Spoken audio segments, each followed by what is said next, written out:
ඇඹුල් රස දකින්නේ දෙහි ගෙඩියකින් ගොරක ගෙඩියකින්. ලුණු රස දකින්නේ ටින් එක මුට්ටියක. නමුත් හොඳට බලන්න දිවට එහෙම කළ රස ටිකක් තිබ්බහම ජීවහා විඥානෙත් ගියාම ඕගොල්ලන්ට දැනෙන එකට ලුණු රස කියනව නෙමෙයිද කියලා. ලුණු රස කියලා රූපයකට කිව්වද ඕගොල්ලන්ට දැනෙන එකට කිව්වද? ඕගොල්ලන්ට දැනෙන එකට තිත්ත රස කිව්ව නෙමෙයිද? ඕගොල්ලන්ට දැනෙන එකට පැණි රස කිව්ව නෙමෙයිද? එහෙනම් එතන තිත්ත රස ලුණු රස පැණි රස ස්පර්ශ නැති වෙනවා නම් බාහිර ලුණු රස තිත්ත රස වල තියෙයිද ඕගොල්ලන්ට? හිතින්නේ.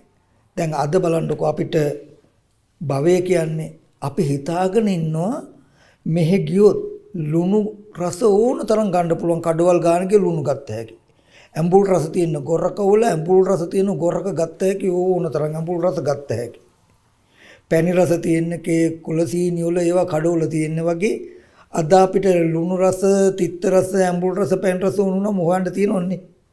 ඒ මොකද අර ස්පර්ශය නිසා දැනෙන ලුණු රස අපි මේ රසය ආවේ මෙන්න මේකෙන් කියලා අර සුදු පාට කැට තියෙන ඇහැට පෙනුන රූපයකට බඳිනවා. එතකොට අපිට ලුණු රස හැටියට පෙන්නේ අරක. බාහිර නිමිති හිටිනවා. නේද?